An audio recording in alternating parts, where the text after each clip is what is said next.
Good afternoon. You join us at Stamford Bridge for the tie of this FA Cup third round. Chelsea against the best club in England at the moment, Newcastle United, the only all-Premiership tie of this round. And here to enjoy it with us, Jimmy Hill and Alan Hansen. Alan, what do you make of this game in prospect this afternoon? Well, basically, I think it's going to be a cracker. Chelsea are going well. They've got some nice players, but it's Newcastle. Newcastle play open, attractive football, home and away. In fact, they play as open as any of the top sides have done in the last 20 years. But the problem is when you go away from home, you play open, is that if you don't compete or you've got 2 or 3 players off form, then you're in a bit of trouble. The thing that would concern me is their away form. The last 3 games they played in the Premiership, they've had 1 draw, 2 defeats. They get beaten here in the Premiership this season. They didn't compete that well. They went to Old Trafford, didn't compete that well. Today, if they don't compete, they'll be in trouble. But they've got the players that, if they play well, they can win the game. Ferdinand was well policed in the league, actually, wasn't he? He didn't get much of a kick, but he didn't get much service either. They closed down quickly in the 2 wide players, you know, and Gillespie, he doesn't play today. But that's what Chelsea will do. They'll defend and they'll get in quickly. Jimmy? Yeah. Well, I mean, Chelsea have got so much at stake today in this particular game. There are 2 reasons why I think they might well do it. The fact is that their season wouldn't come to an end, but the excitement will go out of it if they lost this game today, because they aren't going to win the league.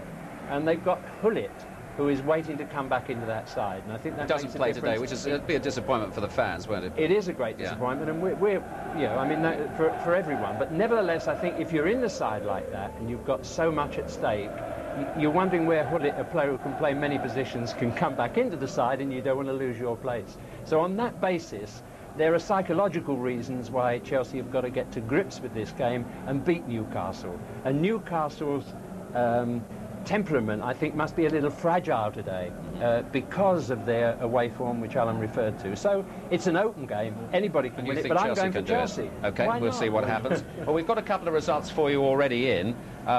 Derby County have been beaten by Leeds United 2-4 at home. Extraordinary story. Derby had a man sent off. Then they went 2 up through Gabbiadini and Simpson. Then Leeds United equalised Speed and Dean, and they got 2 goals right at the end, Gary McAllister and Yeboah. So Leeds are into the 4th round draw, which, incidentally, we've got live for you right after this match here. And Southampton earlier went through 3-0 against Portsmouth. Jim Magilton got 2 and Neil Shipley got the 3rd. And, of course, Everton plays Stockport later. Those goals from those 2 matches, we hope to show you those a little later on too. But it's goals here we're looking for at Stamford Bridge, of course. So it's time to join our commentary team now, Trevor Brooking and Barry Davis. Well, on the point of psychology, what about the fact that Chelsea are able to put out precisely the same team which beat Newcastle 1-0 in the league here on December the 9th, when the 1 goal was scored by Petrescu. I suppose Glenn Hoddle has won 3 out of 4. He's lost Hullet, but Hughes is back from suspension. Phelan is back for fitness, and Spencer, who had a touch of tendinitis at Queen's Park Rangers on Tuesday, is fit as well. Yes, I think Glenn Hoddle's decided, well, these lads have done it once, why not again? And he's gone with 2 up front, Furlong and Hughes. Generally he plays with just the 1. Spencer behind them, and I think the 2 wide men in midfield there, Phelan and Petrescu, very important. They get forward and get the crosses in for those 2 up front if they're going to be successful. Newcastle, though, do have changes in their team compared with the league match. Elliott and Albert are now first choices, as is Paul Kitson, who's taken over from the injured Keith Gillespie.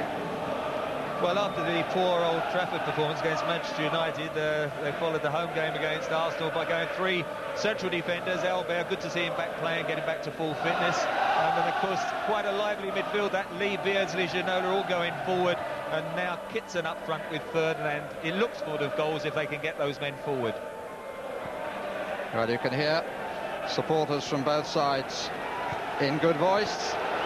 2 young mascots have done their bit, Ben Marshall and Max Bacon. Will lightning strike twice? Or will Newcastle, beaten just 3 times